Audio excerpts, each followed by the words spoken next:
प्रधानमंत्री नरेंद्र मोदी गुजरात के खोडला धाम trust cancer अस्पताल के शिलान्यास कार्यक्रम में वर्चुअली शामिल हुए। इस दौरान अपने संबोधन में प्रधानमंत्री मोदी ने कहा, ये मेरे लिए बहुत सम्मान की बात है कि मैं खोडला धाम की पवित्र धरती और इसके श्रद्धालुओं से जुड़ रहा हूँ। समाज कल्याण के लिए खोडला धाम ट्रस्ट आगे आया है। आज से यहाँ अमरेली में कैंसर अस्पताल और रिसर्च सेंटर का काम शुरू हो रहा है। आगे उन्होंने जनता से 9 आग्रह भी किए, जिसमें घरेलू पर्यटन को बढ़ावा देने की बात की गई। साथ ही गुजरात के खोडला धाम मंदिर ट्रस्ट द्वारा निर्मित किए जाने वाले कैंसर अस्पताल के भूमि पूजन समारोह में केंद्रीय स्वास्थ्य मंत्री डॉक्टर मनसुख मंडाविया भी शामिल हुए। कार्यक्रम में अपने संबोधन में प्रधानमंत्री मोदी ने लोगों से 9 कुल आग्रह किए। मेरे 9 आग्रह हैं और माता का धाम हो और नवरात्रि की याद आना बहुत स्वाभाविक है और इसलिए मैं कहता हूं 9 आग्रह हैं। मैं जानता हूं कि आप इनमें से कई क्षेत्रों में पहले से बहुत कुछ कर रहे हैं, लेकिन आपके लिए, आपकी युवा पीढ़ी के लिए मैं ये 9 आग्रह दोहरा रहा हूं। पहला, पानी की बूंद बूंद बचाइए और जल संरक्षण के लिए ज्यादा से ज्यादा लोगों को जागरूक करिए। दूसरा, गांव-गांव जाकर लोगों को डिजिटल लेन देन के प्रति जागरूक करिए। तीसरा, अपने गांव, अपने मोहल्ले, अपने शहर को स्वच्छता में नंबर 1 बनाने के लिए काम करिए। चौथा, जितना हो सके आप लोकल को, स्थानीय प्रोडक्ट्स को प्रमोट करिए। मेड इन इंडिया प्रोडक्ट्स का ही इस्तेमाल करिए।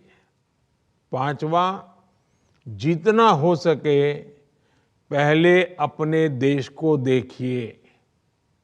भ्रमण करना है तो देश में भ्रमण करिए, अपने देश में घूमिए, अपने देश के पर्यटन को बढ़ावा दीजिए। छठा, प्राकृतिक खेती के प्रति किसानों को ज्यादा से ज्यादा जागरूक करते रहिए। मेरा 7वां आग्रह है, मिलेट्स को, श्री अन्न को, हमारे यहाँ जो बाजरा और ज्वार खाते हैं ना, श्री अन्न को अपने जीवन में शामिल करिए, इसका खूब प्रचार प्रसार करिए। मेरा 8वां आग्रह है, फिटनेस, योग हो, स्पोर्ट्स हो, उसे भी अपने जीवन का अभिन्न हिस्सा बनाइए। मेरा 9वां आग्रह है और ये मैं मानता हूं कि हमारी नई पीढ़ी को ध्यान में रखते हुए आप सब से मेरा ज्यादा आग्रह है, किसी भी तरह की ड्रग्स और नशे की लत से बिल्कुल दूर रहिए। अपनी युवा बच्चों को बचाइए, इन्हें अपने जीवन से दूर रखिए। वहीं पीएम मोदी ने सस्ती दवाइयों से बचाए गरीबों के 30,000 करोड़ रुपए और इसको लेकर के उन्होंने कहा कि सरकार कैंसर के मरीजों के लिए परेशानी मुक्त इलाज सुनिश्चित कर रही है। बीते 9 सालों में देश में करीब 30 नए कैंसर अस्पताल विकसित किए गए। 10 नए कैंसर अस्पतालों में काम चल रहा है। गुजरात ने स्वास्थ्य के क्षेत्र में काफी प्रगति की। आज गुजरात एक बड़े मेडिकल हब में तब्दील हो गया। 2002 तक गुजरात में सिर्फ 11 मेडिकल कॉलेजेस थे, लेकिन आज उनकी संख्या बढ़कर 40 हो गई। इन 20 सालों में एमबीबीएस सीट्स की संख्या भी बढ़कर 5 गुनी हुई।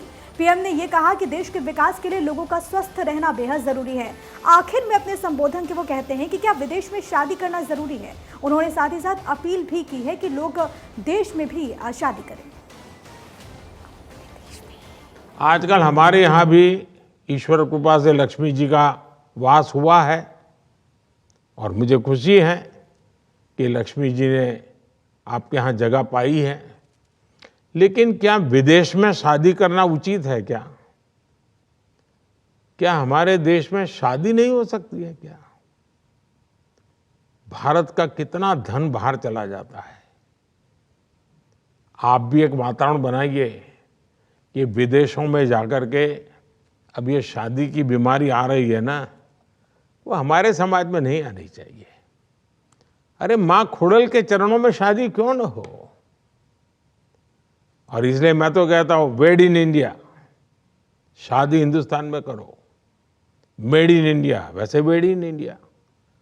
हमारी सरकार ने 10,000 जन औषधि केंद्र भी खोले हैं, जहां लोगों को 80% डिस्काउंट पर दवाइयां मिल रही हैं। अब सरकार पीएम जन औषधि केंद्रों की संख्या को बढ़ाकर 25,000 करने जा रही है। सस्ती दवाइयों की वजह से मरीजों के 30,000 करोड़ रुपए खर्च होने से बचे हैं। सरकार ने कैंसर की दवाइयों के दाम भी नियंत्रित किए हैं, जिनका लाभ अनेकों कैंसर मरीजों को हुआ है।